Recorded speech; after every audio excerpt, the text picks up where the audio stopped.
පපලු එකට ඇසෙන එකට පැඳුණු එක වගේම ගීත එකක් ලසන්ත බෝයගම සමගින්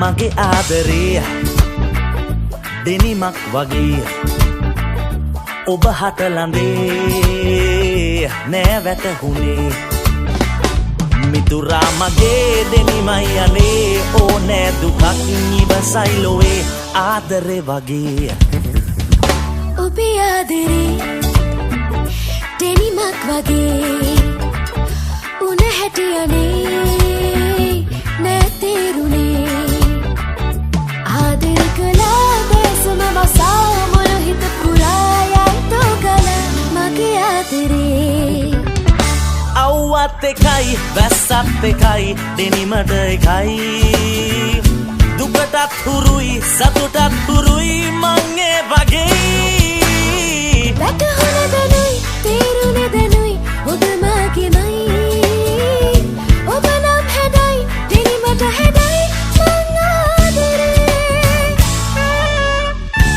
එක පාරටම ගීතය නතර කරේ මොකද කියලා සමහර වෙලාවට ඔබ හිතනවා ඇති.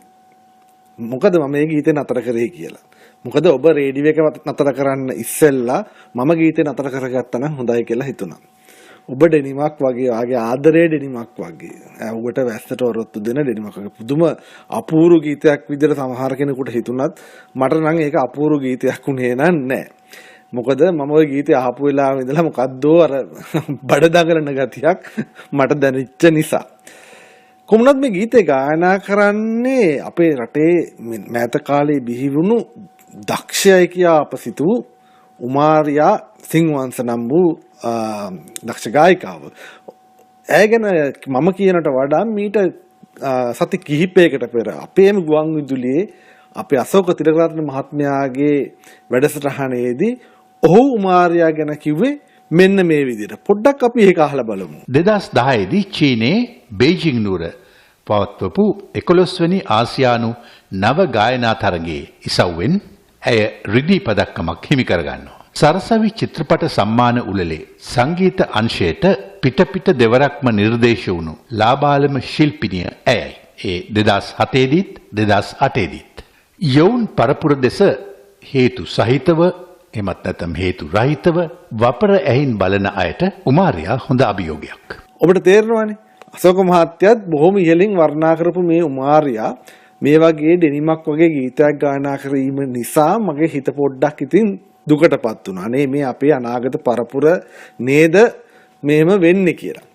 ඉතින් ඒක අතකින් ඒක සමහරට මගේ සිතුවිල්ල වෙන්නත් පුළුවන්. මොකද දැන් අලුත් පරපුරත් එක්ක අර හැමදාම කියන කතාව තමයි අපි කිමින් අලුත් පරපුරෙන් ඈත් වෙනකොට ඔවුන්ගේ රසාස්වාදයේ මොන වගේ එකක්ද අලුත් පරපුර මොන විදිහට හිතන්නේ කියන එකකින් අපි ඈත් වෙනවද වෙන්න පුළුවන්. ඒ වුණාට මන් දන්නේ මාත් එක්ක මගතොටදී හැමදාම අපි අසන්නව හම්බුනහම කතා කරනහම කියන දෙයක් තමයි අනේ බොයගම අපිට මේ සින්දුවක් නෑනේ හරියම සින්දුවක් අලුතෙන් අහන්න අපි තාම අහන්නේ අර පරණ සින්දු සෙට් එකමනේ. අලුතෙන් සින්දු එන්නේ නැද්ද? ඒ ප්‍රශ්නේ හැමෝම ළඟම ප්‍රශ්නාර්ථයක් වෙලා තියෙනවා. ඉතින් මේ උමාරියා වගේ දක්ෂ ශිල්පීන් හිතාමත් කලාතුරකින් බිහි වෙන කටහඬක් තියෙන ගායිකාවක් වගේ කෙනෙක් ටික වගකීමක් තියෙනවයි කියලා මට හිතෙනවා. මීට වඩා සින්දු තෝරා ගැනීමේදී ඇය ගැනම හිතන්නේ නැතුව රසිකයන් ගැන හිතලා ඒව අහන අය ගැන හිතලා යමක් කරා නම් හොඳයි කියලා හිතනවා. එහෙනම් මම කියන්නේ දැන් ඔබ හිතන්න නන්දා මාලිනී වික්ටර් රත්නායක සුනිල් එදිරිසිංහ සනන් නන්දිසිරි වගේ ශිල්පීන් ගමු අපිත් එක්ක අමරදේව වගේ ශිල්පී ඔවුන්ටත් පුළුවන් මේ බයිලා කියන්න විකාරත් රූපී සින්දු කියන්න ඔවුන්ගේ කටවල් වල තින දිව නැවෙන්න පුළුවන්. නමුත් ඔවුන්ට ඒ දේ කරන්න බෑ. මොකද ඔවුන්ට වගකීමක් තියෙනවා. ඔවුන්ට කැමැත්තක් තිබුණත් ඔවුන්ට සමාජමය වගකීමක් තියෙනවා. සමාජයෙන් ඔවුන්ට ගැලවීමක් නැහැ. ඒ දේවල් කරලා. ඉතින් අනිත් එක තමයි මේ ඔබ ඩෙනිමක් වගේ ඔබේ ආදරේ ඩෙනිමක් වගේ කියන කොටම ඉතින් බොහෝ දේවල් මතක් වෙනවා. ඉතින් මේ වගේ දේවල් වලට උපමා කරද්දී ආදරය වගේ උත්තරීතර දේවල් උපමා කරද්දී ඉදිරියේදී ඉතින් බුදු ගුණ ගීතයක් එන්න පුළුවන්. බුදුගේ ධර්මය අච්චාරුවක් වගේ එහෙම වෙන්න පුළුවන්. ඔබේ ආදරේ කේල් ගෙඩියක් වගේ. ඔය වගේ විවිධ උතින් ඔහොම දාගෙන යනකොට ඔබට ඕන තරම් හිතෙන් දාගෙන යන්න පුළුවන් උපමා උපමේය. ඉතින් එහෙම නෙමෙයි අපි උපමාවක් උපමයක් දැම්මහම ඒකට බලයක් ඒ වගේම ඒකට ජවයක් ඒ ගීතයට ශක්තියක් ලැබෙන විදිහට ඒක උපයෝගී කරගන්න ඕනේ. මිනිසුන්ට hina යන උපමා උපමේයදී වීමෙන් සිදුවන්නේ හානියක්. අපි ඉදිරි පරපුරට කරන්නේ හානියක් බවට පත් වෙලා තියෙනවා. ඉතින් ඒ හිතේ දුක ඇතිවෙච්ච වෙලාවේදී එහෙම ලස්සනට ඔබේ ආදරෙත් එක්කම මතක් වෙච්ච ලස්සන ගීතයක්වත් ඔබට අහන්න දෙන්න ඕනේ කියලා අර සින්දුව නතර කරලා මෙන්න මේ ගීතේ අහලවත් ඔබ සතුටු වෙනවයි කියලා මං හිතනවා. මෙන්න හරියටම උපමා උපමේය දාලා හරියටම ලියපු ඔබේ ආදරේ මොකද්ද කියලා කියපු ගීතය අහලා බලන්න මර්වින් පෙරේරා.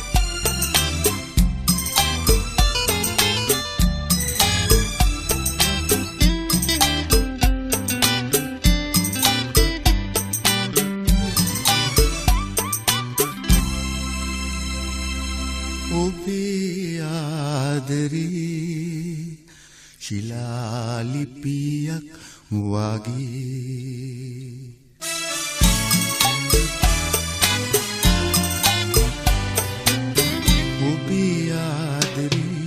දෙවෙනි පැතිස් රජ දවසේ ශිලාලිපියක් වාගේ ශිලාලිපියක් වාගේ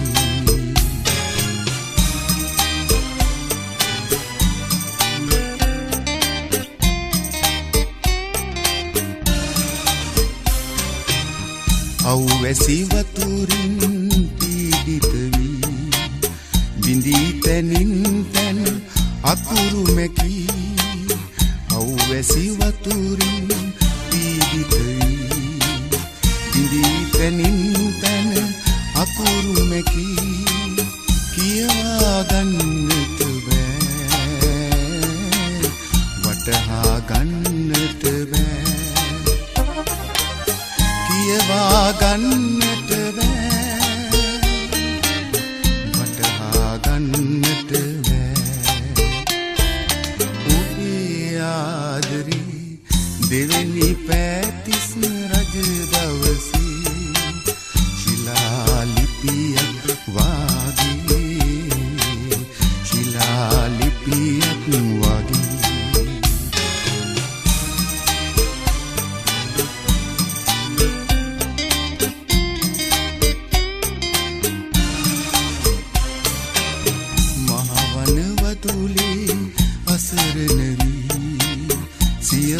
ගණනක් නටබුන් වී මහවන වදුලේ අසරණ වී සියවස් ගණනක් නටබුන් වී ඉස්පිලි පාපිලි නෑ බිදුණු වදන් වැකි නෑ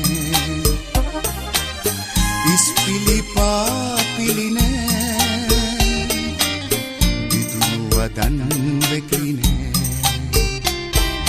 ඔබේ ආදරේ දෙවෙනි පැතිස් රජ දවසේ ශිලාලිපියක් වාගේ ශිලාලිපියක් වාගේ ඔබේ ආදරේ